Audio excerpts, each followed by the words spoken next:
This is the true story of Chris Bledsoe. And so he's gradually realizing that somehow a lot of time has passed and he doesn't remember how. And suddenly he just stops short. 4 feet away from him is this little tiny alien. Something else happens which changes Chris as a person forever.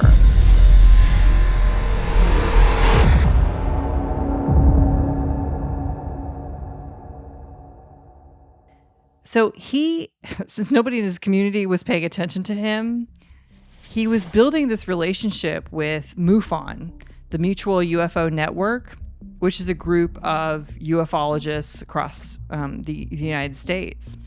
They were really impressed with his story, and it so happened that they were in discussions with the Discovery Channel. And Discovery was making a docuseries called UFOs over Earth. And they wanted Chris to be on the show. And understandably, he was like, yeah.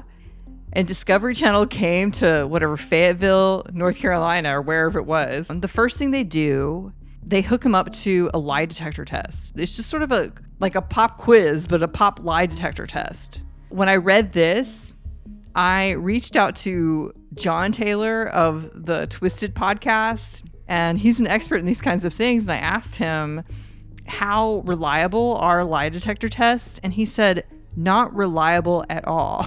I ended up watching the actual episode pertaining to Chris Bledsoe. The most compelling part of the story is that there are 5 witnesses. The son, Chris, and then 3 friends, and they all corroborate the exact same story. They tell it the same way, even when they're separated from each other.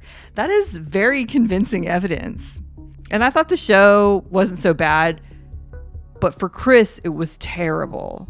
There's a scene in the show where the person doing the lie detecting test, in the show, you see him say something like, well, he thinks he's lying, and then they just cut off. And you don't see anything else. And he could have very well said, but he could just be nervous. And so it wasn't that convincing to me that, we have definitive proof that Chris Bledsoe is making this up. But all that aside, Chris would end up gaining something valuable from his interaction with the Discovery Channel. So they set him up with a regression hypnotherapist. His name was Dr. Michael O'Connell. And Michael O'Connell puts Chris into this trance.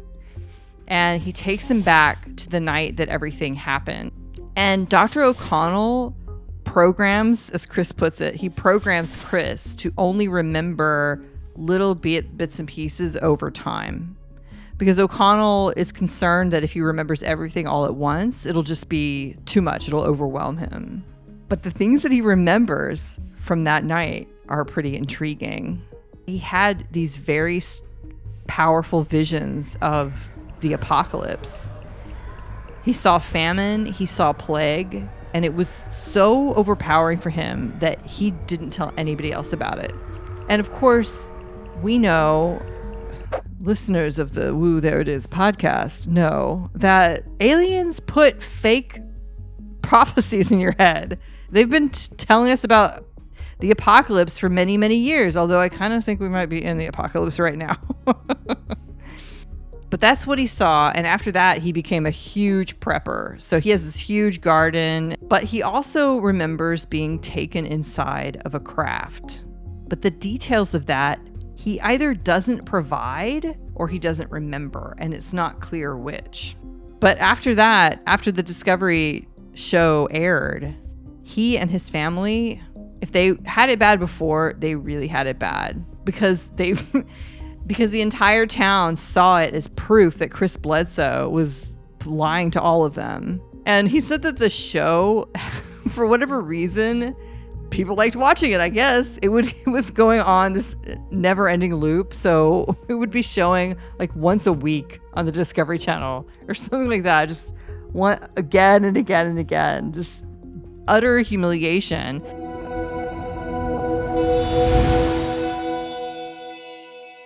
But at this point, I would say that Chris Bledsoe thought that he'd pretty much seen it all. And he was wrong. So he ain't seen nothing yet. But he has suffered for years. His whole family has suffered. But meanwhile, they're all seeing crazy stuff all the time. And it's not just UFOs that they're seeing in the sky and little aliens. They're seeing shadow beings in the house. A lot of sightings of very anomalous events. But they can't tell anybody about it. Every time they tell somebody about it, they don't believe them. And Chris is just fed up with it. And so finally, one night, and it's literally the night of Easter Sunday, or it would be the Saturday night before Easter Sunday in 2011. And he goes to bed. And as he's going to bed, he's like, I know that I'm supposed to be spreading whatever message about UFOs and love and peace and light, but I'm done with this. I'm not doing anything. I'm not talking about this anymore. And he goes to bed. And then at 3 a.m., he hears a voice say, "Arise." And it's this very loud voice in his head. And he looks down the hallway and he sees these shadow beings. God, it would scare me so bad. He's totally afraid, but he's also 100% under their control. So he gets up and he dresses himself. He can't not do it. He's being controlled against his will. Remember what I said about little implants controlling people against their will in the previous episode, in the Carla Turner episode? But I digress. So he follows these shadow beings outside into his yard, and the shadow beings then kind of disappear. Now he can control himself, and then he starts walking back towards his house. And that's when he sees this portal, like a big black portal, open up. And a ton of wind, he's blasted away with wind. And this huge bull running towards him.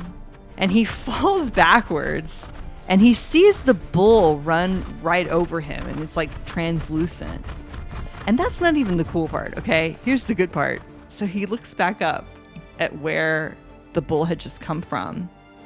And there he sees, just sort of floating in the air, and she's surrounded by this white light.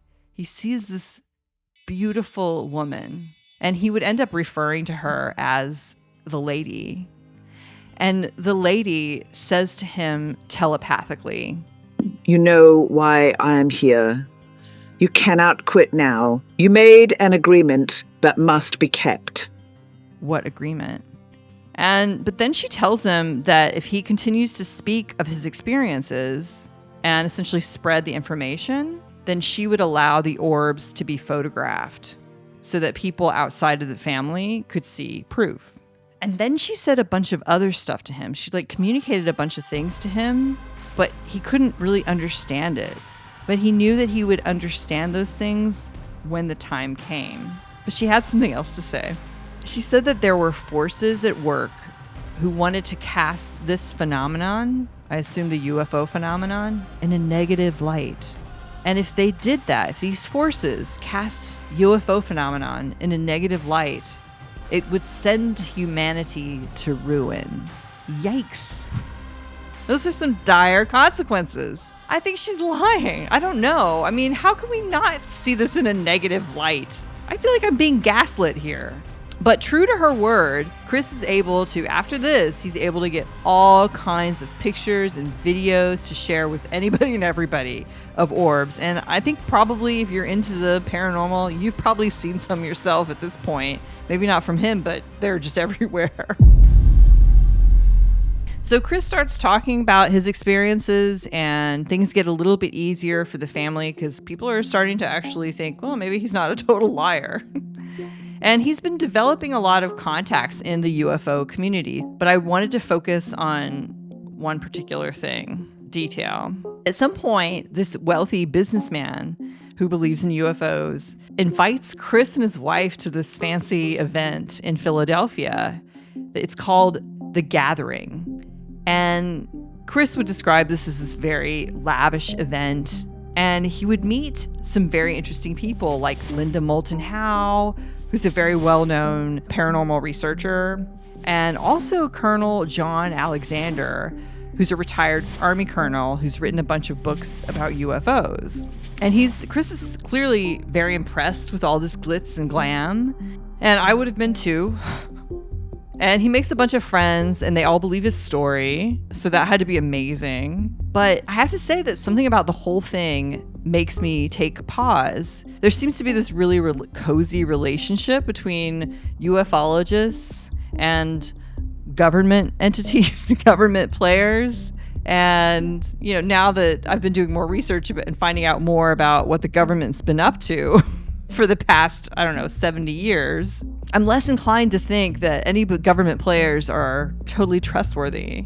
Could be wrong, but I want to focus on one particular as I mentioned before, I want to focus on one particular relationship that Chris would develop with a government operative, and also 3 particular events or details. I'll get into it in a second.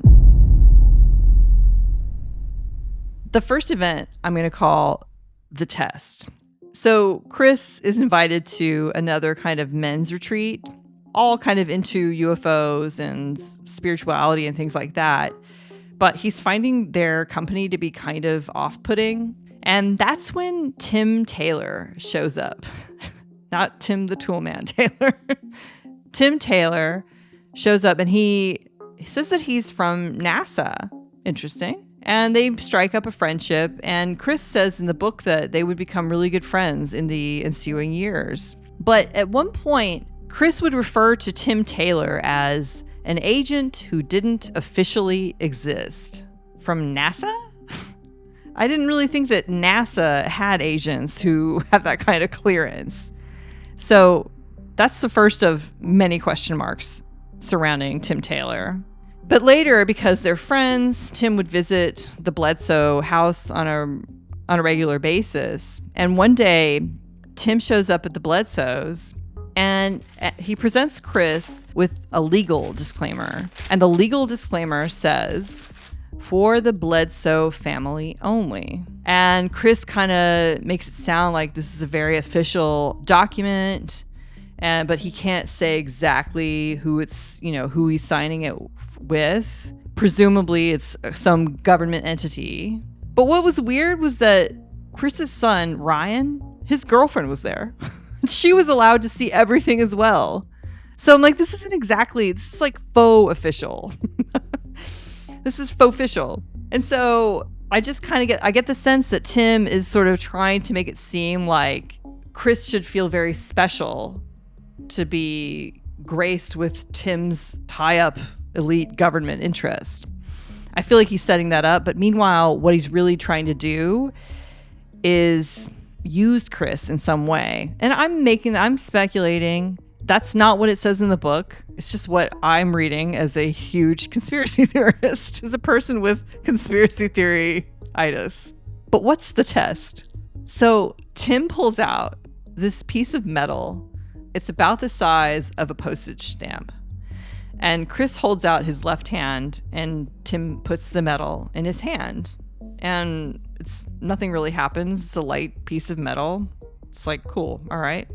So then Tim pulls out another small piece of metal. It looks kind of the same size, postage stamp sized. And Chris can see that this piece of metal can be crinkled up and then smoothed out completely. And of course, what other piece of metal do we know of can do that? I don't know of any. But I've heard of this before in the story about UFOs over Virginia, Brazil. So it can crinkle up, this piece of metal can crinkle up and then smooth out completely. And it's a small piece it's about the size of a postage stamp. And so he has Chris put out his right hand, and Chris does. And the second the postage stamp hits Chris's hand, Chris said that he suddenly felt this huge jolt of energy, and he felt like he'd just been thrown into this high velocity fighter jet. And he hears Tim say, "Why you? Why you?" And which I kind of think is melodramatic. And so then Tim pulls the metal out of Chris's hand and he goes back to normal. And Tim tells Chris that this metal comes from isotopes that exist 50 million light years away. How do they know that? I don't know. But Tim tells him that there's only 2 other people who have had that reaction to that piece of metal.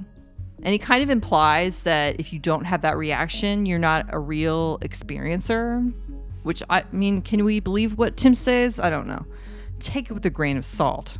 So that's the test. Let's move on to the second of the 3 events or details. I don't know how to label it. The 3 somethings. And the second one I call the experiment. So Tim tells Chris that he feels that his true mission is to cure childhood cancer. And that sounds very noble. I would like to believe it of him. First of all, why are you working for NASA if you want to cure childhood cancer? But Taylor says that he's looking into stem cell treatments, and he's also looking into quasi-crystal formations. What's a quasi-crystal? And Bledsoe gives a pretty detailed explanation in the book. Essentially what a quasi-crystal is a regular geometric pattern that never repeats itself. And he says it's like the number pi. It just keeps going on and on. It never repeats itself. Tim tells Chris that piece of metal that made him feel like he was in a fighter jet was a quasi-crystal formation. And that's when Tim asks Chris to sort of meditate on it. And I'm all for meditation, but don't tell me that this is a part of serious research, because I know that cancer research does not include meditation. It should, but it just doesn't. That's not where we are with the current paradigm. And so I just think it's a little bit ridiculous. Like, how do you put that in your protocol? And then we had this guy meditate on something. So I don't know. Maybe this is about some sort of cancer research, but it's just very hard for me to buy. Then Tim says that they have recruited a patient to receive this treatment that involves quasi-crystals. And the patient is this 40-year-old woman who has bone cancer. And that's reasonable. They usually start with adults before they give these treatments to children. And what Tim wants Chris to do is to sort of meditate, I suppose, on her well-being. I don't know. And ultimately, Chris would say that the treatment would end up being successful. But this whole thing is extremely vague. And so something is highly fishy about the entire thing. And it leaves way more questions than answers. But let's move on to the third strange anomaly surrounding Tim the Toolman Taylor. And this particular anomaly doesn't just make me question Tim, it makes me question reality. Tim invites Chris to the Kennedy Space Center in Cape Canaveral, Florida. And he's going to see a rocket launch. And literally, Chris has to go through all of this security in order to even be allowed into the place where the viewing area where they're going to see the rocket launch. And he has to submit his details weeks in advance so they can do a background check and things like that. So it's a big deal. And I'm not going to go into those details because there was something else that happened that was way more interesting than a rocket being shot into space, which is also pretty interesting. And that is that Tim told Chris what you need to do when you're in this place, like in the viewing area, is you need to repeat a song in your head. Repeat a song in your head. Otherwise, and I quote, they'll be able to read your thoughts. And Chris just leaves it at that. There's nothing else about it. He just leaves it at, oh, okay, cool. Somebody's going to be able to read my thoughts. I don't know who or why or even how, but that's a possibility now. To me, this is a crazy book. This book is a crazy. It's just insane. And it really makes me question, what is Tim Taylor actually about? So that's all I wanted to say about Chris's interactions with the government. But I started off this episode with a bit of a cliffhanger about the Pope being in danger in Philadelphia. So because of the connections that Chris has been able to make after he hears the spirit box tell him that potentially the Pope is in danger in Philadelphia, he's actually able to make some calls and get some official people in on trying to protect the Pope. And Chris doesn't know what happened after that, but in the news that very weekend, it came out that a man who had planned to assassinate the Pope at the Ben Franklin Bridge in Philadelphia had been arrested. Maybe it had nothing to do with Chris's input, but it seems pretty coincidental. So 1 year, almost to the date, after his first encounter with the lady, Chris once again was lying in bed asleep when he said that his body was just lifted up in the middle of the night and it was transported to this other realm. And he describes this sort of amazing, beautiful alternative realm, but I'm skipping that. But in the realm, he's able to see the lady once again, and she's sitting on this throne. And after this experience of being lifted up and transported to see the lady once again, Chris is given the gift of healing. And in the book, he would give many examples of profound healing experiences. But I'm not going to go into detail in those. That might be a different episode. But it takes us back to the question of why Larry Burke, my friend from the paranormal group, decided to bring his friend Angela to Chris. Well, it's because Chris has been doing miraculous healings for many, many years now. So what happened with Angela? I don't have good news. I'm sorry. Unfortunately, I believe that she literally passed from cancer probably within weeks of that. Does that mean that miracle healings are impossible? No, I definitely don't think that. But I do believe that sometimes it's just your time to go and there's no curing you if that's the case. But Larry Burke is no chucklehead. I've interacted with him for many years now, and he's a retired radiologist. I think he actually started Duke Integrative Medicine. I think he was a co-founder of that. He's clearly intelligent, well-spoken, and an author. But even more interesting is that he has a TED Talk, and it's banned. And you can find that on his website, which is in the details. But back to Chris's second meeting with the lady. So the lady ended up giving Chris additional messages about future events. And some of them pertain to the times that we're in now. So what did she tell him? I'm going to get to that in the next episode. That's the subject of my next episode. For now, this is Savannah Steele signing out, wishing you all peace, joy, and puppies. Bye.